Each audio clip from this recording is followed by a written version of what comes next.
একটা ব্যাপার খেয়াল করেছো? যখনই থানোস এর কথা উঠে তখন অনেকেই বলে, সবাইকে ও মারল কেন? রিসোর্স ডাবল করে দিলেই তো সমস্যা মিটে যেত। ইনফিনিটি স্টোনের সামনে ওয়াটার, ফুড, পাওয়ার তৈরি কি কোনো বড় ইস্যু ছিল? ইস্যু পাওয়ারের ছিল না, ছিল থানোস নিজেই, যার হিন্ট তার নামেই পাবে, দ্য ম্যাড টাইটান। থানোস ইউনিভার্সকে বাঁচাতে এসেছিল, কিন্তু আসলে ও নিজেকে নিয়ে পাগল ছিল। সবচেয়ে প্রথমে এটা বুঝো, টাইটানে ও যখন বলেছিল পপুলেশন হাফ করতে হবে, লোক তখন ওকে পাগল বলেছিল। তারা শুনেনি। টাইটান পরে ডিস্ট্রয় হয়ে যায়, আর ওখান থেকেই থানোসের মনে হয় আমি ভুল ছিলাম না, তোমরা ছিলে। এখন দেখো, ও যদি পরে রিসোর্স ডাবল করতো তাহলে হয়তো ইনডাইরেক্টলি এটা মানতো যে টাইটানে ও ভুল ছিল, কিন্তু ওর ইগো এটা অ্যাকসেপ্ট করতে পারতো না যে ও ভুল ছিল।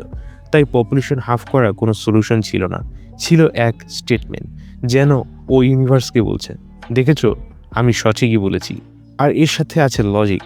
ও জানতো বেশি রিসোর্স মানে বেশি কনজাম্পশন, প্রবলেম ওই একই থেকে যাবে।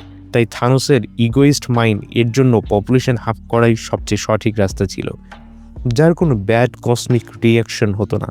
তাই আসলে প্রশ্ন এই না যে থানোস আরও ভালো কোনো প্ল্যান বানাতে পারত কি না, প্রশ্ন এই যে থানোস কি কখনো মানতো যে ও কখনো ঠিক নাও হতে পারে।